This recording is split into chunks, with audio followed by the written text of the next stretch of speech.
या पुढील वक्ते आहेत डॉक्टर वाघमारे. हे बोलणार आहेत की गो उत्पादनांचे मानांकन कसं करावं. आणि मी डॉक्टर वाघमारे हे इथले प्राध्यापक आहेत. त्यांना केंद्र शासन पुरस्कृत अनेक योजना मिळालेल्या आहेत आणि ते एक अभ्यासू व्यक्तिमत्व आहे. तर मी त्यांना विनंती करतो की त्यांनी आपल्या व्याख्यानाला सुरुवात करावी. आणि आपल्या व्याख्यानासाठी आपण टाइम दिलेला आहे 30 मिनिटाचा. तरी सध्या 3:40 झालेत. आपण अर्ध्या तासामध्ये आपले व्याख्यान द्यावे ही आपल्याला विनंती. तर मी वाघमारे सरांना विनंती करतो की त्यांनी व्याख्यानाला सुरुवात करावी. Doctor Waghmare please. धन्यवाद सर. माझा आवाज येतोय तुम्हाला? हा येतोय अगदी चालू करा व्यवस्थित. काही काळजी नाही. फुल स्क्रीन करतो. प्रेझेंटेशन विजिबल विजिबल आहे सर. Okay, thank you. सर्वप्रथम मी ऑर्गनायझिंग कमिटीचे आभार व्यक्त करतो की त्यांनी मला या कामधेनू योजनेअंतर्गत सर्व पशुपालकांशी संवाद साधण्याची जी अपॉर्च्युनिटी दिली त्याबद्दल मी त्यांचे आभार व्यक्त करतो. मला जो टॉपिक दिलेला आहे त्याच्यामध्ये दूध आणि दुधाचे पदार्थ याचे मानांकन किंवा स्टँडर्ड्स असं आपण त्याला म्हणतो.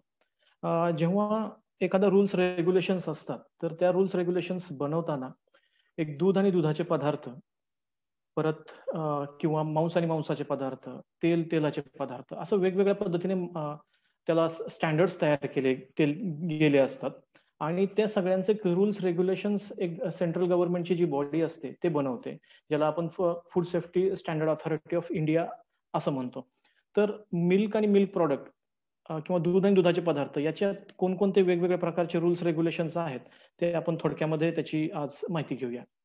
सर्वप्रथम इंट्रोडक्शन मध्ये सर्वांनाच माहिती आहे की आपण भारतामध्ये खूप लहान छोट्या प्रकारे छोटे छोटे प्रोड्युसर्स असतात ज्यांच्याकडे 3-4 ॲनिमल असतात आणि रुरल बेस्ड ऍक्टिव्हिटी ही आपल्या डेअरी इंडस्ट्रीची आहे. 750 लाखाहून जास्त रुरल फॅमिलीज ह्या मिल्क दुधाच्या व्यवसायावरती डिपेंड आहेत. आणि येणाऱ्या काळामध्ये 2023 मध्ये ही जी दुधाची इंडस्ट्री आहे ती साधारणपणे 18,000 बिलियनच्या वरती जाणार आहे. परंतु आणि दिवसेंदिवस जर तुम्ही पाहिलं की लाईफस्टाईल बदलत चाललेली आहे आणि वेगवेगळ्या कस्टमर्सच्या डिमांड्स वाढत चाललेल्या आहेत. त्यामुळे वेगवेगळे पदार्थ मार्केटमध्ये येतात. ते ऑर्गॅनिक आहेत किंवा रेडी टू ईट आहेत, रेडी टू कुक आहेत, वेगवेगळे पदार्थ, म्हणजे फक्त मिल्क अँड मिल्क प्रॉडक्ट नाही पण इतर वेगवेगळे पदार्थ. मग त्याच्यासाठी काहीतरी वेगळ्या पद्धतीने रूल्स रेग्युलेशन्स असावे हे गरजेचं होतं. आणि जेव्हा तुम्ही पाहता की 2005च्या पूर्वी एक वेगवेगळे रूल्स रेग्युलेशन्स अस्तित्वात होते, जसे की milk and milk product order होतं, meat and meat product order होतं, पुन्हा oil and oil product, fruits and fruits product order, अशा वेगवेगळ्या ऑर्डर्स त्यावेळेस होत्या. परंतु 2006 मध्ये फूड सेफ्टी ऍक्ट जो निर्माण केला गेला त्याच्या अंतर्गत food safety standard authority of India ही एक बॉडी तयार करण्यात आली. आणि त्याच्यामध्ये एक एक्सपर्ट ग्रुप होता ज्यांनी मिल्क अँड मिल्क प्रॉडक्ट वरती रूल्स अँड रेग्युलेशन्स तयार केले. खूप सारे रूल्स अँड रेग्युलेशन्स जे milk and milk product order जी सुरू त्याच्या आधी होती त्याच्यातूनच बरेचसे घेतलेले आहेत. परंतु या नवीन ऍक्ट मध्ये वेगवेगळ्या प्रकारचे रेग्युलेशन्स इन्कॉर्पोरेट केले गेले इंडस्ट्रीला पुढे नेण्यासाठी. आणि सर्वात महत्वाचं म्हणजे काय की या FSSAI मध्ये स्टँडर्ड्स तयार केले गेले ज्याच्यामध्ये केमिकल कॉन्टॅमिनंट्स असतील, टॉक्झिन्स असतील, परत रिस्क असेसमेंट करून कोडेक्स जे इंटरनॅशनल स्टँडर्ड्स असतात त्याच्याशी आपल्याला जोडलं गेलं. त्यानंतर इन्स्पेक्शन आणि मॉनिटरिंगचे अधिकार गव्हर्नमेंटला प्राप्त झाले. त्याच्यानंतर adulteration milk and milk product मध्ये कसं रोखता येईल याच्यावरती पण खूप सारा विचार विनिमय झाला. आणि त्यानंतर त्यांनी ह्या दूध आणि दूध पदार्थामध्ये फूड सेफ्टी मॅनेजमेंट सिस्टम, अन्न सुरक्षा मॅनेजमेंट कशी करावी याच्यावरती सुद्धा गायडन्स डॉक्युमेंट हे तयार केलं गेलं. जर तुम्ही रूल्स अँड रेग्युलेशन्स जर पाहिले FSSAIचे तर तुम्हाला असे दिसेल की खूप सारे रूल्स अँड रेग्युलेशन्स आहेत, वेगवेगळ्या इयर्स मध्ये ते निघालेले आहेत. पण याला असं घाबरून जाण्यासारखं असं काही नाहीये. खूप साध्या पद्धतीने आणि खूप सुटसुटीत असे ते रूल्स अँड रेग्युलेशन्स आहेत. आणि जेणेकरून जे आपण पदार्थ प्रक्रियेमध्ये बनवतो तर तो पदार्थ फक्त कन्झ्युमरला चांगल्या पद्धतीने मिळावा, त्याच्या हेल्थवरती काहीच परिणाम होऊ नये याचीच पूर्णपणे काळजी या रूल्स रेग्युलेशन्स मध्ये घेतली गेली आहे. जसं की लायसन्स काय असेल, रजिस्ट्रेशन कसं करावं, त्यानंतर स्टँडर्ड्स काय असावे, त्याच्यामध्ये समजा दुधामध्ये इतर काही ऍडिटिव्ह टाकायचे असतील तर ते कसे असावेत, पॅकिंग कसं करावं, लेबलिंग काय असावं, वेगवेगळे कॉन्टॅमिनंट्स असतात किंवा टॉक्झिन असतात, काही इतर पदार्थ मिसळले गेले असतील तर त्याचे रेग्युलेशन्स काय, त्याची MRL लेवल काय, जर समजा तुम्हाला रिकॉल करायचा असेल किंवा इम्पोर्ट करायचे असतील किंवा ऑर्गॅनिक म्हणायचं असेल तर त्याच्या सुद्धा साठी नियम निकष हे सगळे त्याच्यामध्ये दिले गेलेले आहेत. म्हणजे ऍडव्हर्टायझिंग क्लेम्स असतील, तुम्ही ऍडव्हर्टाईज करता की आमचं प्रॉडक्ट असं आहे, त्या पद्धतीचा आहे आणि हा फायदा होईल, तर त्याचे नियम कोणते, हे सर्व पद्धतीने वेगवेगळ्या रेग्युलेशन्स मध्ये ते दिलेलं आहे. आणि जर तुम्ही FSSAIच्या वेबसाईटवरती जर तुम्ही व्हिजिट केली फूड सेफ्टी स्टँडर्ड ऑथॉरिटीच्या इंडिया, तर रेग्युलेशन म्हणून एक वरती कॉर्नरला तुम्हाला मिळेल, तिथे क्लिक केल्यानंतर हे सगळे रेग्युलेशन्स तुम्हाला तिथे भेटून जातील. पण आज मी माझ्या या प्रेझेंटेशन मध्ये खूप अवधी कमी आहे कारण एवढं सगळं समजून घेणं तर शक्य नाहीये, पण त्यातले काही हायलाइटेड पॉइंट्स जे असतील ते तुम्हाला सांगतो. त्याच्यामध्ये फक्त 3 महत्वाचे सांगेन मी. एक तर रजिस्ट्रेशन बिझनेसचं असेल, त्यानंतर ऍडिटिव्ह कोणते असायला पाहिजेत, पॅकेजिंग, लेबलिंग, नंतर कॉन्टॅमिनंट्स या संदर्भात आपण थोडक्यात माहिती घेऊया. तसंच लेबलिंग वगैरे कसं क्लेम्स असतील ते कसे हँडल करता येतात त्याच्याविषयी थोडक्यात आपण माहिती घेऊया. सर्वप्रथम लायसनिंग आणि रजिस्ट्रेशन कोणत्याही फूड बिझनेसचं. आता कोणत्याही फूड बिझनेसचं जेव्हा लायसनिंग आणि रजिस्ट्रेशन आपण करतो तर सर्वप्रथम एक लक्षात घ्या की कोणताही बिझनेस, फूड बिझनेस सुरू करताना FSSAIचं एकतर लायसन किंवा रजिस्ट्रेशन असणं बंधनकारक आहे. आता हे लायसन रजिस्ट्रेशन मिळवायचं असेल तर काही साध्या गोष्टी असतात की ज्या आपण म्हणजे ज्याला आपण गुड हायजिनिक प्रॅक्टिसेस किंवा गुड मॅनेजमेंटल प्रॅक्टिसेस ह्या ज्या म्हणतो त्या कशा असाव्यात.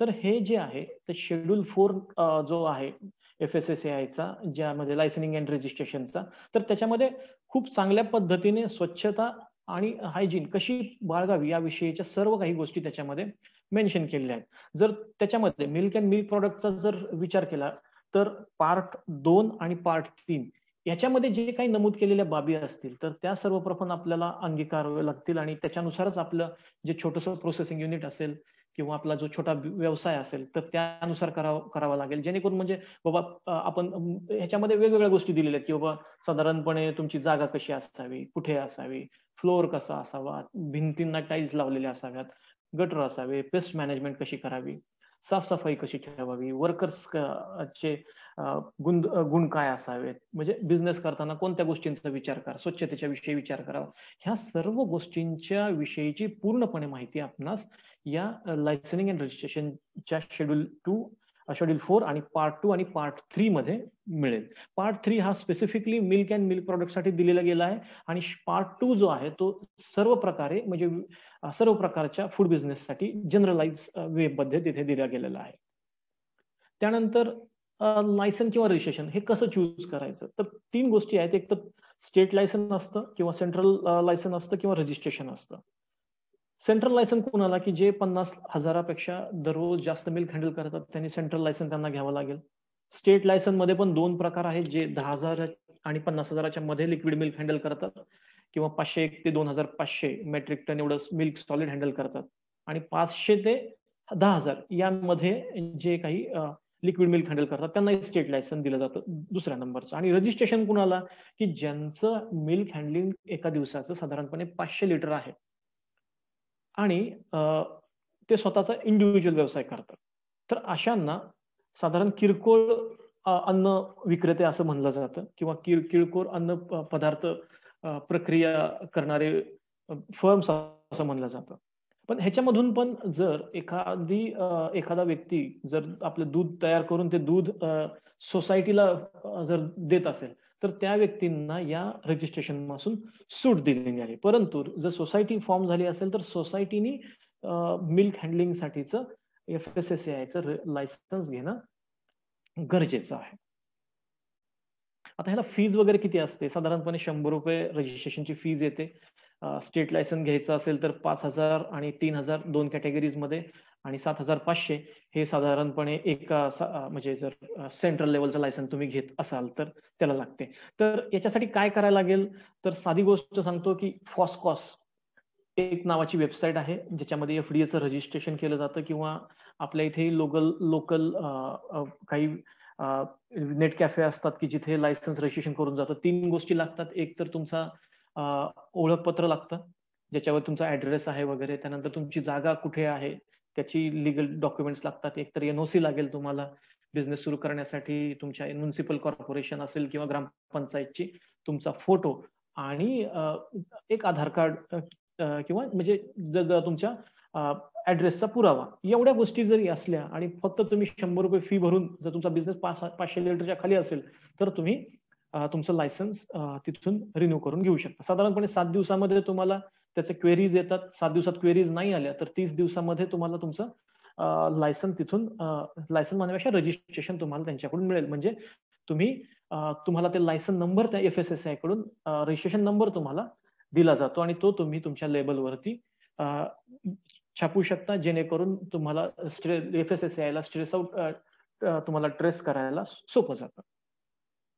आणि हे जे शेड्यूल 4 मध्ये जे मी तुम्हाला सांगितलं की कशा पद्धतीने फूड सेफ्टी मॅनेजमेंट सिस्टम असेल किंवा जागा कशी पाहिजे किंवा आपण व्यवसाय करतायत तिथे GMP, GHP किंवा good hygienic practices, good management practice कशा असल्या पाहिजेत, हे जर तुम्हाला माहिती करून घ्यायचं असेल तर गुगल सर्च मध्ये जाऊन guidance document food safety management system milk and milk product FSSAI असं सर्च केल्यानंतर तुम्हाला एक PDF फॉर्मॅटमध्ये अशा पद्धतीचं गायडन्स डॉक्युमेंट मिळेल, ज्याच्यामध्ये तुम्हाला मिल्क अँड मिल्क प्रोडक्ट प्रोसेसिंगचा, इव्हन छोटा बिझनेस असेल किंवा मोठा असेल प्रोसेसिंग प्लांट लेवलचा, तर त्याच्यामध्ये कशा पद्धतीने प्रोसेसिंग करता येतं, त्याचे काय काय नियम्स आहेत, या सर्वांची माहिती तुम्हाला तिथे त्या डॉक्युमेंटमध्ये मिळून जाईल. हे होतं सर्व लायसनिंग आणि रजिस्ट्रेशन संदर्भात. दुसरा महत्वाचा स्टँडर्ड याच्यामध्ये की फूड प्रॉडक्ट स्टँडर्ड किंवा फूड ॲडिटिव्ह याचे रेग्युलेशन. आता सर्वात महत्वाचं की त्याच्यामध्ये या जर गाईडलाईन्स डॉक्युमेंट्समध्ये जर तुम्ही गेला FSSAIच्या शेड्यूलमध्ये तर तुम्हाला साधारणपणे एक जनरल स्टँडर्ड्स मिळतील वेगवेगळ्या प्रॉडक्ट्ससाठी. त्याच्यामध्ये मिल्क अँड मिल्क प्रॉडक्टचे असे सेपरेट स्टँडर्ड्स आहेत आणि ॲडिटिव्ह आहेत. तर त्याच्यामध्ये तुम्हाला एक सगळ्या डेफिनेशन्स मिळतील. डेफिनेशन्स कशाच्या किंवा व्याख्या असतात.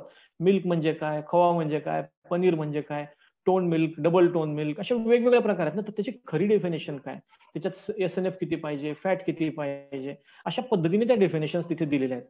त्याच्यानंतर तुम्हाला न्यूट्रिएंट काय ऍड करायचे असतील मिल्कमध्ये, मिल्क फोर्टिफाईड करायचं असेल तर तुम्हाला त्याच्यामध्ये कोणते मिनरल्स ऍड करू शकता, विटॅमिन्स ऍड करू शकता, फोर्टिफिकेशन करू शकता. तर या संबंधीची सर्व माहिती त्याच्यामध्ये दिलेली आहे. आणि दुसरी गोष्ट म्हणजे एक लेबलिंग कसं असावं याविषयी सुद्धा तुम्हाला त्याच्यावरती पूर्णपणे ती माहिती मिळेल.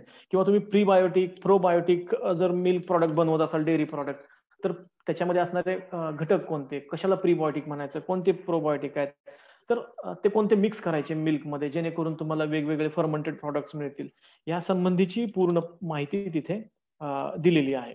त्याच्यानंतर वेगवेगळे एन्झाईम्स कशासाठी, समजा जस्ट एक एक्झाम्पल आपण चीजचं घेतलं तर चीज बनवण्यासाठी एक एन्झाईम लागतं किंवा इतर काही मिल्क अँड मिल्क प्रॉडक्टचे पदार्थ असतील ज्याच्यामध्ये काही वेगवेगळे पदार्थ ऍड करून एखादा नवीन प्रॉडक्ट तयार करायचा असेल तर कोणते ॲडिटिव्ह आहेत, कोणते एन्झाईम्स आहेत, ते किती लेवल पर्यंत वापरायला पाहिजे आणि कोणते सेफ आहेत, कोणते सेफ नाही आहेत, कोणते बॅन आहेत, या सर्व प्रकारची माहिती तुम्हाला या फूड प्रॉडक्ट स्टँडर्ड आणि फूड ॲडिटिव्ह यामध्ये मिळेल. दुसरी गोष्ट कॉम्पोजिशनल क्वालिटी आहे. त्याचीही तुम्हाला तिथे स्टँडर्ड्स भेटून जातील, ज्याच्यामध्ये आता बफेलो मिल्क आहे. तर बफेलो मिल्क वेगवेगळ्या राज्यांमध्ये पण त्यांनी कॅटेगराईज केलेलं आहे की किती फॅट पाहिजे, किती SNF पाहिजे. जर महाराष्ट्राचा विचार केला तर बफेलो मिल्क 6% फॅट आणि 9% SNF पाहिजे. आणि काऊ मिल्कचा जर आपण विचार केला तर ऑल ओव्हर इंडियासाठी 3.2 आणि 8.3 हा रेशिओ कॉमन ठेवला गेला आहे.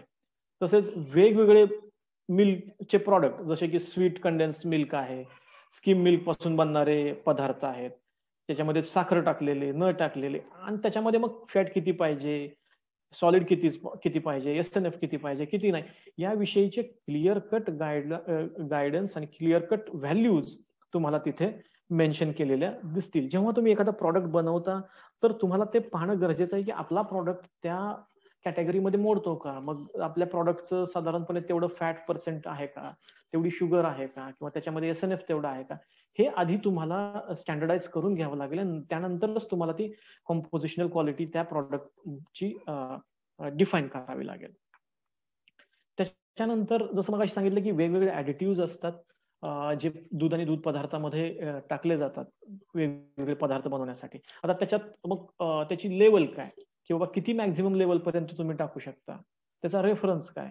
आता डेअरी अॅनालॉग पण असतात, म्हणजे काही मिमिक प्रॉडक्ट्स असतात डेअरीचे, तर ते कोणते, मग त्याच्यामध्ये टाकायचं की नाही टाकायचं, मग साधारणपणे मिल्क असेल, बटर मिल्क असेल, तर त्याच्यामध्ये ऍडिटिव्ह परमिटेड नाही आहेत. पण मिल्क वेगळ्या पद्धतीने प्रोप्रायटरी फूड म्हणून तयार केलं गेलं असेल तर त्यात फॉस्फेटचं प्रमाण किती, मॅक्झिमम किती, बटर मिल्क मध्ये किती, तर याच्या रेकमेंडेड लेवल्स पण त्याच्यामध्ये दिलेले आहेत. आणि INS नंबर एक आहे, त्या प्रत्येक प्रॉडक्टला एक नंबर असतो. जो जो ऍडिटिव्ह असतात त्यांना एक नंबर असतात. ते बाइंडर म्हणून ऍक्ट करतात, काही इमल्सिफायर म्हणून ऍक्ट करतात, वेगवेगळे असतात, त्यांना एक नंबर असतो. म्हणजे पहिले इंटरनॅशनल नॉमेनक्लेचर सिस्टम असते त्याची, त्याचा INS नंबर असतो. तो नंबर पण आपल्याला आपल्या लेबलवरती मेन्शन करावा लागतो. कारण लोकांना जेव्हा तुम्ही एखादा पदार्थ देता तर त्या पदार्थामध्ये असणारे इन्ग्रेडियंट्स कोणते याची माहिती पण देणं गरजेचं असतं. त्याच्यासाठी त्या पदार्थामध्ये असणारे वेगवेगळे ऍडिटिव्ह कोणते आणि त्याची लेवल किती याची माहिती आपणास कन्झ्युमर्सला देणं गरजेचं असतं. आणि आपण जे ऍडिटिव्ह ऍड करतोय त्या आपल्या फूड प्रॉडक्ट्समध्ये, इव्हन कलर्स सुद्धा घ्या, कलर्सही त्याच्यामध्ये इन्फॉर्मेशन दिलेली आहे. कारण काही आम्रखंड नावाचा असतो, काही म्हणजे प्रत्येक वेळेस तर मँगो पल्प टाकणं शक्य नाहीये. मग आम्रखंडसाठी काही ऍडिटिव्ह असतील किंवा काही त्याच्यामध्ये स्वीटनर्स असतील, काही प्रकारचे कलरिंग एजंट्स असतील, तर ते कोणते, मग ते त्याचं मेन्शन कसं करायचं, या संदर्भाची सर्व माहिती किती प्रमाणात करायचं हे तुम्हाला या चार्टमध्ये मिळून जाते. आणि ते पूर्ण डॉक्युमेंट्स तुम्हाला FSSAIच्या रेग्युलेशनच्या गाईडलाईनवर मिळून जाईल. त्यानंतर याच सेगमेंटमध्ये फूड कॉन्टॅमिनंट ऍडिटिव्ह मध्ये अजून मायक्रोबायोलॉजिकल स्टँडर्ड्स कोणते. आता मायक्रोबायोलॉजिकल स्टँडर्ड्स म्हणजे काय, की बाबा प्रत्येक पदार्थ आपण ज्यावेळेस तयार करतो तर त्याच्यामध्ये साधारणपणे काही जीवाणू असू शकतात आणि काही जीवाणू नसले पाहिजेत. आता दोन गोष्टी असतात, एक तर तुम्ही पदार्थ बनवताना प्रोसेस हायजीन क्रायटेरिया आम्ही ज्याला म्हणतो, की त्याचे असणारे जीवाणू कोणते, त्यानंतर काही फूड सेफ्टीच्या दृष्टीने महत्वाचे जीवाणू कोणते, तर त्यांचं प्रमाण किती असावं याविषयीची सर्व माहिती तुम्हाला या चार्टमध्ये मिळते. जसं की आता मायक्रोबायोलॉजिकल स्टँडर्ड, आता तुम्ही प्रॉडक्टचं डिस्क्रिप्शन पहा दुसऱ्या कॉलममध्ये, जिथे पाश्चराइज मिल्क, देन क्रीम आहे, कंडेन्स मिल्क आहे, पाश्चराइज बटर आहे, व्हाईट क्रीम आहे, क्रीम पावडर आहे, असे वेगवेगळे फॉलो फॉर्म्युला असतील, इन्फंट फूड्स असतील, इन्फंट मिल्क सबस्टिट्यूट आहेत. अशा वेगवेगळ्या प्रॉडक्टसाठी वेगवेगळे प्रकारचे स्टँडर्ड्स, मायक्रोबियल स्टँडर्ड, जीवाणूंचे स्टँडर्ड्स तिथे दिलेले आहेत. Aerobic plate count, coliform, staphylococcus, yeast and mould, E coli, हे किती असावेत, किती नसायला पाहिजेत. साधारणपणे पाश्चराइज मिल्क असेल तर त्याच्यामध्ये इकोलाय किंवा त्याचा कोलायफॉर्म काउंट किंवा एरोबिक प्लेट काउंट हा किती असला पाहिजे, तर त्याची माहिती इथे तुम्हाला दिसते. आता तुम्ही समजा जर कंडेन्स मिल्क बनवत असाल किंवा एखादं मिल्क पावडर असेल तर मिल्क पावडर मध्ये एरोबिक प्लेट काउंट किती असावा, कोलायफॉर्म काउंट किती असावा, त्याच्या वरती गेल्यानंतर तुम्हाला तो प्रॉडक्ट मार्केटमध्ये सेल करता येत नाही किंवा तुम्ही तुमचे स्टँडर्ड्स कुठेतरी फेल झाले, याचा अर्थ की तुमचं प्रोक्युरमेंट कुठेतरी चुकलंय किंवा मिल्क प्रोसेसिंग करताना काहीतरी हायजीन किंवा स्वच्छतेची काळजी घेतली गेलेली नाहीये, यामुळे त्या जीवाणूंची त्याच्यामध्ये वाढ होते. आणि असं हे सगळं थांबवता आलं पाहिजे आणि जेणेकरून चांगल्या क्वालिटीचा प्रॉडक्टच मार्केटमध्ये गेला पाहिजे. यातून हे आपल्याला आयडेंटिफाय करा. आता हे प्रोसेस हायजीनसाठी तुम्हाला aerobic plate count, coliform, staphylococci, yeast and mould आणि इशेरिया कोलाई हे इंडिकेटर ऑर्गॅनिझम्स आहेत. परंतु फूड सेफ्टीच्या दृष्टीने जर पाहिलं तर साल्मोनेला, लिस्टेरिया, बॅसिलस हे नावाचे जे जीवाणू आहेत त्यांचं फार महत्वाचं गोष्ट येते. कारण कुठलाही दुधानी पदार्थ घ्या किंवा मीट प्रॉडक्ट जरी घेतलं तुम्ही तरी साल्मोनेला, लिस्टेरिया हे ऑर्गॅनिझम त्याच्यामध्ये नसले पाहिजेत. किंवा तुम्ही 25 ml जर लिक्विड मिल्क घेतलं तर त्याच्यामध्ये हा जीवाणू साल्मोनेला, लिस्टेरिया नसलाच पाहिजे. हे साधारणपणे त्याचं एक गोष्ट आहे. कारण असा जर कुठलाही पदार्थ तुमचे सॅम्पल्स घेतले, 5 सॅम्पल घेतले आणि 5 मध्ये एका जरी सॅम्पलमध्ये साल्मोनेला किंवा लिस्टेरिया जर मिळाला तर ते तुमचे पूर्ण लॉट तुम्हाला रिजेक्ट केला जाऊ शकतो. आणि दुसरी गोष्ट म्हणजे की तिथे तुमच्या इथे काहीतरी कॉन्टॅमिनेशन येतंय आणि त्याच्यामुळे तुमच्या पदार्थामध्ये हे जीवाणू दिसतात आणि त्याच्यामुळे लोकांना ते खाल्ल्यानंतर धोका होण्याची शक्यता असते. तर आणि आजारही साल्मोनेलाचा आजार किंवा लिस्टेरियाचा आजार होऊ शकतो. म्हणून आपण स्वच्छतेची खूप सारी काळजी घेणं गरजेचं आहे. किंवा प्रॉडक्ट थंड तापमानाला ठेवणं असेल किंवा प्रॉडक्ट हीट करणं हे खूपच गरजेचं ह्याच्यातून आहे असं दिसून येतं. तर हे स्टँडर्ड्स पण तुम्हाला त्याच्यामध्ये पाहायला मिळतील. त्याच्यानंतर पुढचे जे महत्वाचं रेग्युलेशन आहे त्याच्यामध्ये फूड सेफ्टी आणि स्टँडर्ड, पॅकेजिंग आणि लेबलिंग रेग्युलेशन. आता पॅकेजिंग कसं करायचं आणि लेबलिंग कसं करायचं, आता त्याच्यामध्ये खूप असे क्लिअर कट इनिशियल गाईडलाईन दिलेले आहेत. किंवा जर तुम्ही बॉटलिंग करत असाल किंवा कंटेनरमध्ये फिल करत असाल तर ते मेकॅनिकली ते करणं गरजेचं आहे. मॅन्युअली करत असाल तर तुम्हाला त्या गोष्टींचा विचार करायला लागेल की व्यवस्थितपणे ते होतंय नाही. त्यानंतर जे काही तुम्ही रॅपिंग किंवा पॅकिंगसाठी जो पॅकेट वापरताय तर ते परत पुन्हा डेअरी प्रॉडक्टसाठी रियूज करता येत नाही. जिथे ते करता येतं कधी की जेव्हा ते थरोली क्लीन आणि डिसइन्फेक्ट करून त्याचे रिस्क अनालिसिस करून नंतर ते तुम्हाला यूज करतात तरच ते अलाउड आहे. सीलिंग पण व्यवस्थित केलं पाहिजे आणि सीलिंग जर तुमचे बॉटल्स असतील फ्लेवर्ड मिल्कच्या जर सील जर ओपन होत झालं असेल तर ते कन्झ्युमरला कळावं यासाठी सुद्धा तुम्हाला तिथे मार्किंग करणं गरजेचं आहे. आणि इमिजिएटली जेव्हा तुम्ही एखादं प्रॉडक्ट पॅक कराल तर तो प्रॉडक्ट स्पेसिफिकली थंड तापमानाला ठेवण्याची तिथे सोय असावी. किंवा तुम्हाला जर एखादा अँबियंट टेम्परेचरचा किंवा रूम टेम्परेचरचा जर प्रॉडक्ट तुम्ही तयार केला असेल तर तशी त्याची शेल्फ लाईफ असली पाहिजे आणि त्याचं पॅकिंग तसं असलं पाहिजे की जे त्या अँबियंट टेम्परेचरला ते विथस्टँड करेल.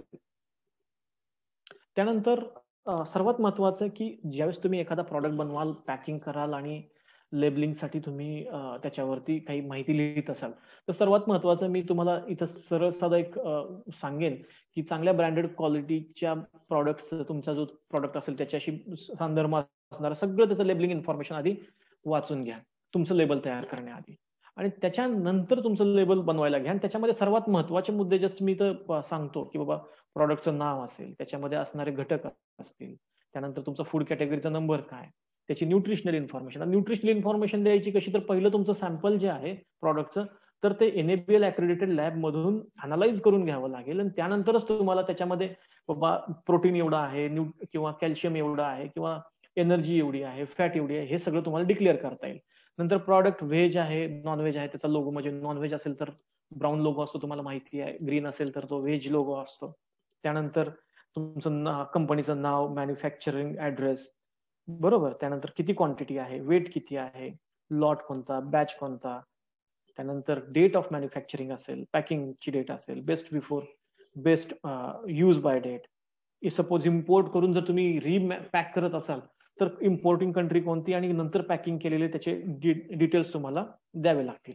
काही वेळेस तुम्ही कच्चा प्रॉडक्ट जर मार्केटमध्ये देत असाल तर इन्स्ट्रक्शन फॉर यूज म्हणजे तो पदार्थ बनवायचा कसा याची सुद्धा माहिती तुम्ही त्याच्यावरती देऊ शकता. जर तुम्ही ते पाहिलं तर FSSAIचा लायसन नंबर दिलाय किंवा हे जर गोल केलं इथे यूज बाय डेट, कधीपर्यंत तो प्रॉडक्ट तुम्ही यूज करू शकता, परत लोगो तुम्हाला दिसतो इथे, न्यूट्रिशनल इन्फॉर्मेशन दिसते, क्वांटिटी दिसते, MRP असेल, FSSAIचा लायसन नंबर आहे, नंतर बाकीच्या डिटेल्स पण तुम्हाला त्याच्यावरती तुमच्या लेबलवरती देणं गरजेचं आहे. त्यानंतर पुढची गोष्ट म्हणजे की काही स्टँडर्ड्स असतात जे कॉन्टॅमिनंट्स, टॉक्झिन आणि रेसिड्यूज ह्याच्यासाठी असतात.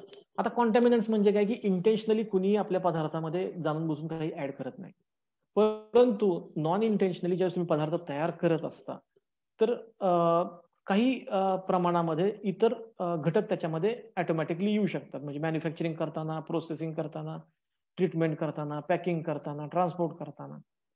तर साधारणपणे कोणकोणते असतात की काही मेटल कॉन्टॅमिनंट्स असतात. म्हणजे जर समजा तुम्ही टीन कॅन वापरत असाल तर टीन कॅन मधून काहीतरी उतरलं त्याच्यामध्ये.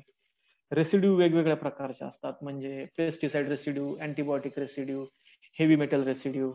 त्यानंतर टॉक्झिन्स पण काही प्रमाणात, जसे फिश अँड फिश प्रोडक्टमध्ये टॉक्झिन्सचा खूप मोठा रोल तिथं तुम्हाला दिसून येतो. परंतु हे जरी त्याच्यामध्ये आलं तरी एक कोडेक्स अलिमेंटरियस कमिशन जी आहे इंटरनॅशनल लेवलला जी स्टँडर्ड सेट करते तर त्यांनी काही MRL लेवल्स मॅक्झिमम लिमिट दिलेले आहेत त्याच्या की याच्या जास्त प्रमाणात नको.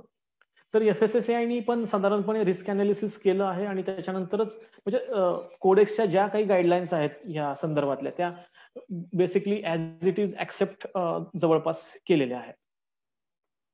आता त्याच्यात काही उदाहरणं द्यायची म्हणलं तर पहिलं म्हणजे टॉक्झिन्स. आता तुम्हाला माहिती आहे की मिल्कमध्ये अफ्लाटॉक्झिन M1 मिळतं, मग त्याची क्वांटिटी किती मॅक्झिमम असली पाहिजे तर साधारणपणे 0.5 मायक्रोग्राम पर kg एवढ्या प्रमाणात ते परमिसिबल आहे. स्किम मिल्क पावडरमध्ये 6 मायक्रोग्राम पर kg हे एवढ्या प्रमाणात परमिसिबल आहे. म्हणजे असे वेगवेगळे टॉक्झिन्स असतात. तिथे उदाहरणादाखल मी तुम्हाला एक दोन तिथे सांगितले आहेत. आता साधारणपणे पेस्टिसाइडचं उदाहरण घ्या. पेस्टिसाइड्स वेगवेगळे आपण फार्मवरती वापरतो, ते चाऱ्यांच्या पिकांवरती जातात, चारा जर जनावरांनी खाल्ला तर ते पेस्टिसाइड दुधामध्ये उतरण्याची शक्यता असते किंवा काही वेळेस पाण्यामधून दुधामध्ये येऊ शकतात. त्याला वेगळा चॅनल असू शकतो. आणि जर समजा एखादं उदाहरण इथं तुम्ही जर घेतलं तर साधारणपणे कार्बोफ्युरॉन नावाचं एक पेस्टिसाइड आहे. तर ते मॅक्झिमम किती 0.05 मायक्रोग्रॅम पर केजी फॅट बेसिसवरती तेवढं परमिसिबल आहे. परंतु बियॉन्ड दॅट त्याच्या जर जास्त प्रमाणात गेलं तर ते तुम्हाला तो प्रॉडक्ट तुम्हाला मार्केटमध्ये सेल करता येईल आणि तो कम्प्लिटली पेस्टिसाइड रेसिड्यूसाठी फेल होऊन जाईल. त्याच्यानंतर अँटीबायोटिक आणि अदर फार्माकोलॉजिकली ऍक्टिव्ह सबस्टन्सेस असू शकतात. साधारण उदाहरण ते 2 दिले मी. एम्पिसिलिन जे अँटीबायोटिक वापरलं जातं मस्टॅटिस मध्ये, कोलटेट्रासायक्लिन आहे, जनरलाइज काही आजार वगैरे आला तर जनावरांमध्ये हे वापरतात. परंतु ह्याचं मॅक्झिमम लिमिट किती? तर एम्पिसिलिन जर तुम्ही एखादं सॅम्पल घेतलं मिल्कचं तर 0.01 मायक्रोग्रॅम पर केजी एवढं मॅक्झिमम लिमिट होतं. कोलटेट्रासायक्लिन किंवा ऑक्सिटेट्रासायक्लिन 0.1 mg पर केजी हे ह्या मॅक्झिमम एवढ्या लेवलपर्यंत ते त्याच्यामध्ये अलाउड आहे. पण याच्या व्यतिरिक्त पुढे जर गेलं तर त्या सॅम्पल तुमचं फेल होईल आणि अँटीबायोटिक रेसिड्यू त्याच्यामध्ये दिसेल. परंतु एक गोष्ट आहे की जेव्हा जनावर गोठ्यामध्ये काही आजारी असतील तर त्यांचं मिल्क हे तुमच्या त्या प्रॉडक्ट बनवताना वगैरे न वापरलेलं चांगलं. जर कारण 2 गोष्टी होतात. याच्यात एक डायल्युशन इफेक्ट नावाचा प्रकार घडतो. ज्यावेळेस मोठ्या डेअरीज असतात तर वेगवेगळ्या ठिकाणाहून त्यांच्याकडे मिल्क येतं आणि ते डायल्यूट होतं. त्याच्यामुळे ह्याचं लेवल आहे ती त्या ऑटोमॅटिकली फायनल प्रॉडक्टमध्ये कमी होऊ शकते. परंतु जर छोटा व्यावसायिक असेल, स्वतःच दूध असेल आणि त्यात 10 गायींमधल्या 4 गायी आजारी असतील आणि त्याचं त्यांना अँटीबायोटिक दिलं तर अशा वेळेस ह्या औषधांचं प्रमाण त्या दुधामध्ये वाढण्याची शक्यता असते. राईट. आणि खूप साऱ्या न्यूजपेपरमध्ये तुम्ही पाहिलं की बाबा चिकनमध्ये अँटीबायोटिक मिळालं, हे मिळालं, ते मिळालं.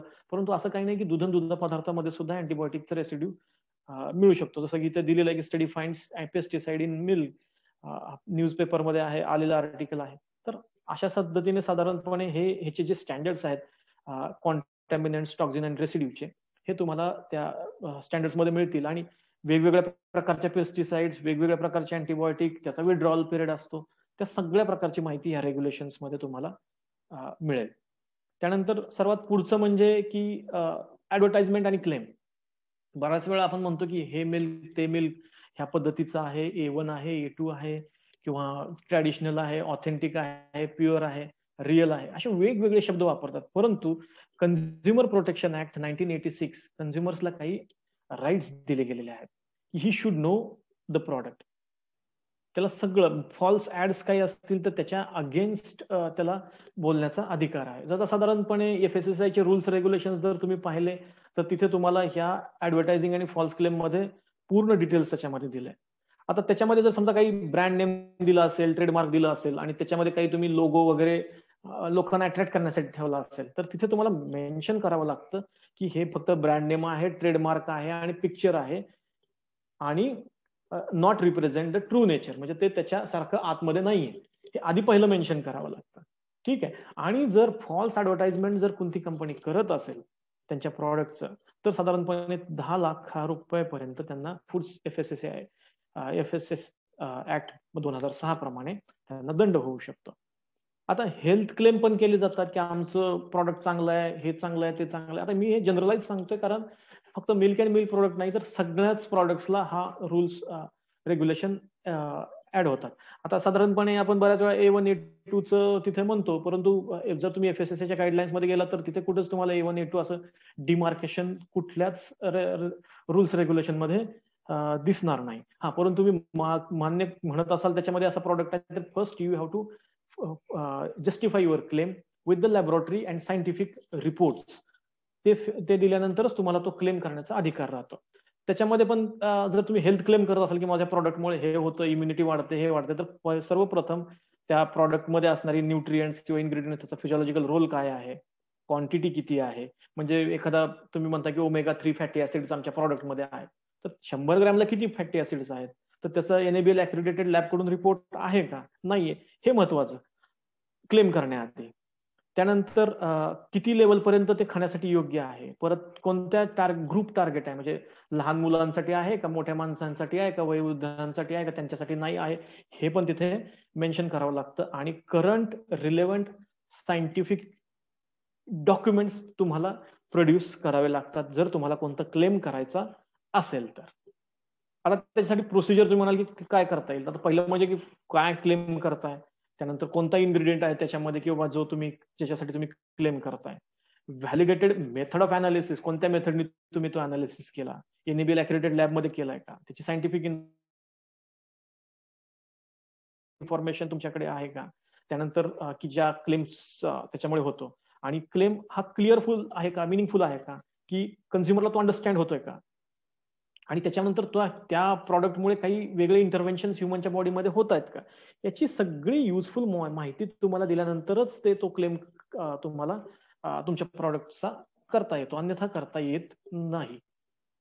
त्यानंतर जर तुम्हाला तुमची छोटीशी लॅब तुम्हाला सेटअप करायची असेल प्रोसेसिंग प्लांटमध्ये छोट्याशा, आणि कोणकोणते पॅरामीटर्स, कसे सॅम्पल्स टेस्ट करायचे असेल, तर तुम्ही ऑनलाईन तुम्हाला हे डॉक्युमेंट अवेलेबल आहे, मॅन्युअल, ज्याच्यामध्ये milk and milk products analysis कसं करता येईल. तर त्याच्यात वेगवेगळं, जसं की बाबा मिल्कमध्ये सेल्युलोज आहे का, युरिया आहे का, कॅल्शियम क्लोराइड आहे का, फॉर्मॅलिन आहे का, हायड्रोजन पेरॉक्साईड आहे का, हे सगळं तुम्हाला आधी टेस्ट करावं लागतं तुमचा प्रॉडक्ट जर चांगला बनवायचा असेल तर. त्याच्या मेथड्स कोणत्या वगैरे याच्या पूर्ण लॅब मॅन्युअल आहे, ते नेटवरती तुम्हाला ऑनलाईन अवेलेबल आहे. जस्ट तुम्ही manual for method of analysis milk and milk product असं जर टाईप केलं तर तुम्हाला हे पूर्ण PDF डॉक्युमेंट ऑनलाईन भेटून जाईल. राईट. त्यानंतर पुढचं लास्ट मी कन्क्लूड करतो. ऍक्च्युली खूप ह्याच्यामध्ये सांगण्यासारखं आहे, कारण वेगवेगळे रेग्युलेशन आहे. रिकॉलचं रेग्युलेशन वेगळंच आहे, त्यानंतर वेगवेगळ्या पद्धतीने तुम्हाला त्यात ऍडिशनल रेग्युलेशन्स पण आहेत. तर ते सगळं एवढं सांगणं एवढ्या शॉर्ट वेळेमध्ये शक्य नाही, परंतु माझा आता वेळ संपत आला आहे.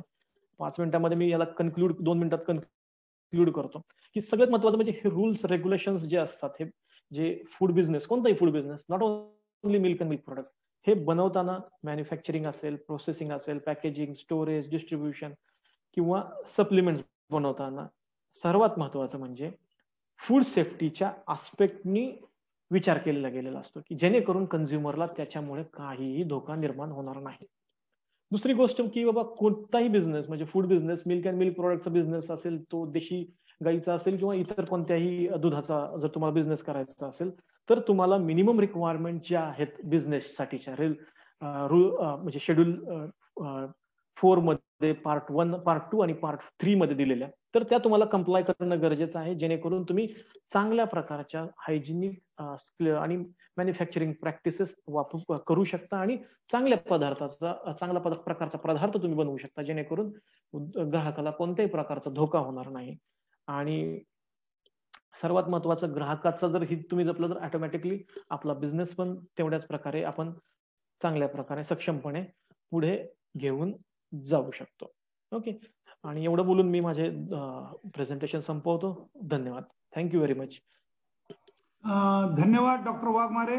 आपण अतिशय सविस्तर आणि नवीन प्रकारची माहिती दिलेली आहे आणि सर्वांना ही उपयुक्त असेल की जर एखादा पदार्थ आपण बाजारात विकायचा असेल तर काय काळजी घ्यावी लागेल आणि खाद्यपदार्थ विकते वेळेस किती महत्वाची काळजी घ्यावी लागते याचं सुंदर विस्तृत वर्णन आपण केलं. त्याबद्दल आपल्याला आयोजकातर्फे शतशः धन्यवाद.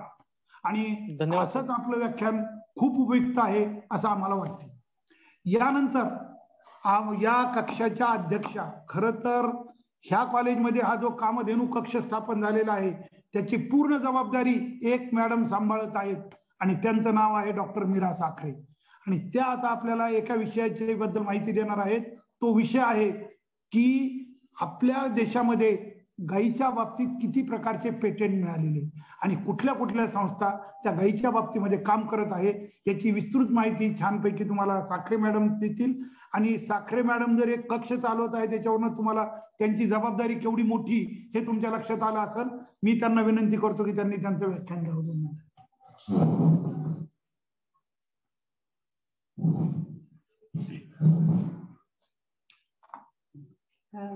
धन्यवाद सर.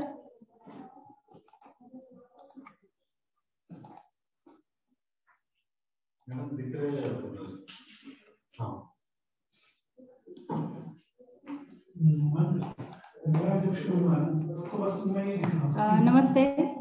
आज आपण सकाळपासून हे जे आपलं कामधेनू वर्कशॉप आहे, वर्कशाळा, तर यामध्ये आपण वेगवेगळ्या प्रकारचं व्याख्यान, देशी गाईचं महत्व काय आहे, देशी गाईच्या वेगवेगळ्या प्रजाती कुठल्या कुठल्या आहेत भारतामध्ये, त्यानंतर गाईपासून जे आपल्याला दूध मिळतं, गोमूत्र आहे, शेण आहे, त्याचा उपयोग कसा करायला पाहिजे, त्यानंतर गाईचं जे दही आणि दूध आहे त्याचा उपयोग कसा आहे, आणि हे सर्व एकत्रित केल्यानंतर जे 5 प्रोडक्ट मिळतात पंचगव्य, तर त्याचं पण आपल्याला आज डिटेल अशी माहिती मिळालेली आहे. तर हे सगळं करत असताना आपल्या भारतामध्ये देशी गोवंशाच्या कुठे कुठे संशोधन संस्था आहेत आणि खरंच ह्या संशोधन संस्थेचं कुठंतरी प्रमाणीकरण झालेलं आहे का, त्यासाठी कुठले पेटंट मिळालेले आहेत, याबद्दल मी तुम्हाला माहिती सांगणार आहे. तर माझा टॉपिक हा इथे देशी गोवंश संशोधन संस्था आणि गाईचे जे वेगवेगळे उत्पादन आहे त्याचे पेटंट्स काय काय आहेत याबद्दल आपण आता माहिती करून घेऊ. तर आपल्या भारतामध्ये जवळपास 19 प्रकारच्या वेगवेगळ्या संशोधन संस्था आहेत. तर ह्या संशोधन संस्थांचा उपयोग काय आहे, तर ह्या संस्था काही प्रायव्हेट आहेत, काही युनिव्हर्सिटीला म्हणजे विद्यापीठला अटॅच आहेत, काही गव्हर्नमेंट ऑर्गनायझेशनचे आहेत, काही ॲनिमल हजबंड्री डिपार्टमेंटचे आहेत. म्हणजे अकॉर्डिंग टू कन्व्हिनियन्स, त्या स्टेटच्या कन्व्हिनियन्स प्रमाणे आणि त्या स्टेटमध्ये ज्या देशी गोवंशाचं पालन केलं जातं, संवर्धन केलं जातं, त्याचा उपयोग कसा आहे त्याप्रमाणे ह्या संस्था बनवलेल्या आहेत. तर अशा 19 प्रकारच्या वेगवेगळ्या संस्था आहेत जे की गोसंवर्धन आहे, त्याचं उत्पादन आहे आणि त्याचं वीर्य कसं साठवलं जातं किंवा त्याचा पुरवठा कसा केला जातो याबद्दल आता तुम्हाला मी एक एक करून माहिती सांगेल. ते ह्या 19 प्रकारच्या वेगवेगळ्या संशोधन संस्था ह्या आपल्या भारतामध्ये उपलब्ध आहेत. तर पहिली संशोधन संस्था जी आहे त्याला आपण म्हणतो central institute for research of cattle, Uttar Pradesh. ही जी केंद्रीय संशोधन संस्था आहे गायीवरती, देशी गायीवरती, ही उत्तर प्रदेश इथे आहे. तर ही संस्था सर्वात प्रथम 3 नोव्हेंबर 1987 या वर्षी सुरू करण्यात आली आणि ही संस्था सुरू करण्यासाठी ICAR, Indian council of agriculture research, भारतीय कृषी अनुसंधान परिषद यांनी ह्या संस्थेला मान्यता दिलेली आहे 7व्या पंचवार्षिक योजनेमध्ये आणि 3 नोव्हेंबर 1997 पासून ही संस्था कार्यरत आहे. तर उत्तर प्रदेशमध्ये ही संस्था military farm school and research centre Meerut या ठिकाणी ह्या संस्थेचं उपलब्ध आहे आणि या इन्स्टिट्यूटचं मेन काम जे आहे, जी की होल्स्टन गाय आहे आणि त्याचा क्रॉसब्रीड साहिवाल क्रॉसब्रीड आहे, ह्या दोन्हीचा अनुवांशिक पद्धतीचा अभ्यास या संस्थेमध्ये केला जातो. या व्यतिरिक्त काही खाजगी कळपाचा वापर करून जे काही आपले फील्डवरती बैल असतात, वळू असतात, तर त्यांचा परफॉर्मन्स कसा आहे, वंशावळीसाठी ते किती प्रकारची उपयुक्त आहेत किंवा त्यांचं वीर्य आपल्याला साठवून करता येते का, तर त्याचा जो डाटा आहे तो रेकॉर्ड करण्याचं काम सुद्धा ही केंद्रीय संशोधन संस्था उत्तर प्रदेश हे ह्याचं कार्य चालवत असतात. तर हे इथं आपण पाहू शकता central institute for research on cattle, ही आहे मेरठला, उत्तर प्रदेशमध्ये. तर प्रत्येक संस्थेमध्ये वेगवेगळ्या आपल्या ज्या देशी गायी आहेत त्याचं पालन केलं जातं किंवा संवर्धन केलं जातं. तर उत्तर प्रदेश इथे हरियाणा नावाची जी गाय आहे किंवा वळू आहे, हरियाणा जातीचं ब्रीड गाईचं, नंतर गीर, कांक्रेज, ओंगोल आणि साहिवाल ह्या वेगवेगळ्या 5 गायीचं संवर्धन करण्याचं काम या संस्थेमध्ये केलं जातं. नंतर दुसरी संशोधन संस्था आहे livestock farm national dairy research institute, Karnal, Haryana, ज्याला आपण पशुधन फार्म राष्ट्रीय दुग्ध संशोधन संस्था, कर्नाल, हरियाणा असं म्हणतो. तर या संस्थेमध्ये मुख्यतः करून आपल्या ज्या 2 देशी गायी आहेत, थारपरकर जी की ड्राफ्ट पर्पज साठी चांगल्या प्रकारे उपयुक्त आहे, आणि साहिवाल, तर ह्या 2 गायीचं, थारपरकर आणि साहिवाल, या 2 देशी गायीचं संवर्धन या लाईव्हस्टॉक फार्म, ह्याच्या NDRI चा फार्म आहे हरियाणामध्ये, येथे याचं संवर्धन केलं जातं. तिसरं आहे southern regional station NDRI, Bangalore, Karnataka. तर कर्नाटका राज्यामध्ये दक्षिण क्षेत्रीय स्टेशन जे आहे NDRI, national dairy research institute, तर इथे हे पण जे स्टेशन आहे म्हणजे इन्स्टिट्यूट आहे ती ICAR फंडेड आहे. भारतीय कृषी अनुसंधान परिषद हे ह्या सेंटरला पैसा पुरवत असते, फंड देत असते वेळोवेळी, जेणेकरून ह्या संस्थेला देवणी गाय आणि मालनाड गीडा. सो मालनाड गीडा आणि देवणी गाय या 2 देशी गायीचं संवर्धन या संशोधनीमार्फत बेंगलोर, कर्नाटका या राज्यामध्ये केलं जातं.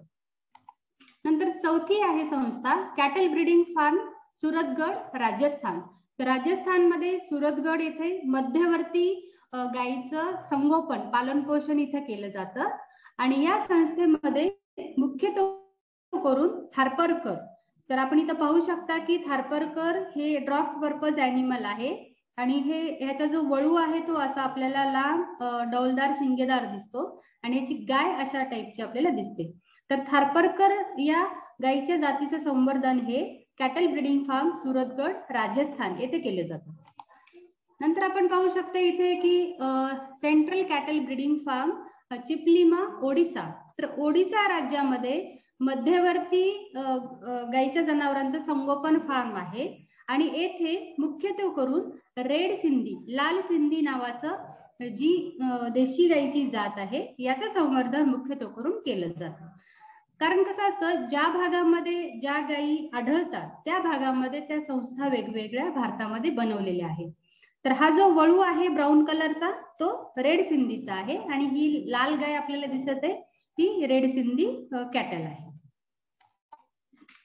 नंतर आहे cattle breeding farm Junagadh, Gujarat. तर गुजरातमध्ये बऱ्याचशा आपल्याला संशोधन संस्था दिसून येतील आणि गुजरात म्हटलं की आपल्याला सर्वात प्रथम गिर गाय. आपल्याकडे जवळपास 40 ते 50 वेगवेगळ्या देशी गोवंश जाती आहेत. त्यामध्ये आपल्याला सगळ्यात छान अशी गिर गाय वाटते, कारण गिर गाय दिसायला पण छान दिसते आणि ह्याचा वापर दुधासाठी मुख्यत्वे करून जास्त प्रमाणामध्ये वापरलं जातं. तर गुजरातमध्ये जुनागड येथे 1920 साली गिर गायीचं संगोपनासाठी सुरुवात करण्यात आली. याचबरोबर येथे गायीच्या बरोबरच जाफराबादी जी म्हैस आहे आपल्या भारतातली, तर त्याचं पण संवर्धन 1978 साली सुरू करण्यात आलं. तर मुख्यत्वे करून ही जी गिर गाय आहे त्या जातीचं संवर्धन, त्याची सुधारणा आणि त्याच्यामध्ये कसं इम्प्रूव्हमेंट केली पाहिजे, तर या दृष्टिकोनातून ज्या काही शासनाच्या वेगवेगळ्या योजना आहेत, बिगर योजना आहेत, नंतर ICAR भारतीय कृषी अनुसंधान परिषद, तर ह्यांच्या अनुदानाच्या मदतीने ह्या गिर गायीचं संवर्धन, सुधारणा आणि त्याच्यामध्ये इम्प्रूव्हमेंट केली जाते. तर यासाठी फील्ड वरती म्हणजे क्षेत्रावरती AI करून आर्टिफिशियल इन्सेमिनेशन, ज्याला आपण म्हणतो कृत्रिम गर्भधारणा, तर कृत्रिम गर्भधारणेची चाचणी पण या गायींसाठी केली जाते. आणि यासाठी काय केलं जातं, ह्या जे गिर गायीचा जो वळू आहे त्याचं वीर्य संकलन केले जातं, ज्याला आपण म्हणतो सीमेन. आणि हे जे गोठवलेलं वीर्य आहे ते वेगवेगळे जे AI सेंटर आहेत, कृत्रिम रेटर सेंटर असतात, आपले जे पशुसंवर्धन विभाग असतात त्याचे AI सेंटर आहेत, काही ग्रामपंचायत आहेत, काही गौशाळा, काही धार्मिक ठिकाणी गायीचं पालन केलं जातं तिथे, काही गव्हर्नमेंटच्या इन्स्टिट्यूट असतील किंवा काही प्रायव्हेट एजन्सीज असतील, तेथे ह्या गिर वळूचं जे सिमेन आहे, गोठलेलं सिमेन आपण म्हणतो फ्रोझन सिमेन, ते तिथे पुरवलं जातं आणि त्याचा पाठपुरावा केला जातो. अशा प्रकारे गिर गायीचं संवर्धन हे गुजरात येथे, जुनागड येथे केलं जातं. नंतर कॅटल ब्रीडिंग फार्म थारा बनासकांठा, गुजरात. परत गुजरातमध्ये बनासकांठा येथे 1966 साली थारा हे गावाचं नाव आहे, यापासून इथे हे नाव दिलेलं आहे. तर 1966 साली थारा या ठिकाणी या कॅटल ब्रीडिंग फार्मची सुरुवात करण्यात आली आणि येथे मुख्यत्वे करून कांक्रेज नावाची जी ब्रीड आहे, इथं आपण पाहू शकता कांक्रेज हे जे की कठीण काम जे असतं, रोड ट्रान्सपोर्टेशन असू द्या किंवा बैलगाडी हे करण्यासाठी, काही शेतीचं सामान ने करण्यासाठी हे कांक्रेज जातीचं वळू वापरला जातो. हा एकदम शिंग ह्याचे एकदम डौलदार असतात आणि हा दिसायला एकदम छान दिसतो बैल. तर हा कांक्रेज जातीचं जे संवर्धन आणि त्याच्यात काही सुधारणा असेल ते ह्या ठिकाणी केलं जातं. आणि इथे ह्या सेंटरला जवळपास 300 पेक्षा जास्त कांक्रेज गायीचा सांभाळ केलेला आहे, म्हणजे 300 पेक्षा जास्त गायी आपल्याला ह्या सेंटरला मिळतील. नंतर पुढचं आहे की लाईव्हस्टॉक रिसर्च सेंटर सरदार कृष्णनगर, बनासकांठा, गुजरात. हे पण एक पशुधन संशोधन केंद्र आहे, जे की 1978 साली सुरू करण्यात आलं. आणि इथे पण गुजरातमध्ये कांक्रेज नावाची जी गायची जात आहे देशी गायची, त्याचं संवर्धन, परत त्याचं अनुवांशिक सुधारणा आणि त्याचा पुरवठा, तर याप्रमाणे याचं इथे संशोधन केलं जातं. तर यामध्ये ज्या काही निवडक चांगल्या प्युअर जाती आहेत कांक्रेजच्या, त्याचं सिलेक्शन केलं जातं आणि जवळपास लास्ट 40 वर्षापासून इथे सायंटिफिक कंटिन्युअस इथं रिसर्च केला जातो. आणि इथं ह्या कांक्रेज जातीचं व्यवस्थित व्यवस्थापन केलं जातो, त्याचा चारा पाणी पूर्ण शास्त्रीय दृष्टिकोनातून केला जातो. आणि जनावरांची दुभते जनावरे म्हणून इथे ओळखले जातात. आणि ही कांक्रेज जवळपास 420 पेक्षा जास्त गायी आपल्याला या पशुधन संशोधन केंद्र सरदार कृष्णनगर बनासकांठा गुजरात येथे आपल्याला हे आढळून येतात. हे ह्याचं सेंटर आहे गुजरात येथे. नंतर एक हे आहे livestock research centre RAJUVAS Bikaner Rajasthan. तर राजस्थानमध्ये एक व्हेटरनरीची युनिव्हर्सिटी आहे, Rajasthan university of veterinary and animal sciences, जी की पशुवैद्यक क्षेत्राशी निगडित युनिव्हर्सिटी आहे. तर ह्या युनिव्हर्सिटीच्या अंडर लाईव्हस्टॉक रिसर्च स्टेशन तेच पशुधन संशोधन केंद्र आहे. तर इथे मुख्यत्वे करून राठी नावाची जी गाय आहे, थारपारकर आहे, साहिवाल, कांक्रेज, गीर आणि मालवी, जवळपास 6 गायीचं इथे संवर्धन आणि संशोधन केलं जातं. यानंतर लाईव्हस्टॉक रिसर्च सेंटर पालानेर आंध्र प्रदेश. आता इकडे परत साऊथ इंडियामध्ये आंध्र प्रदेश येथे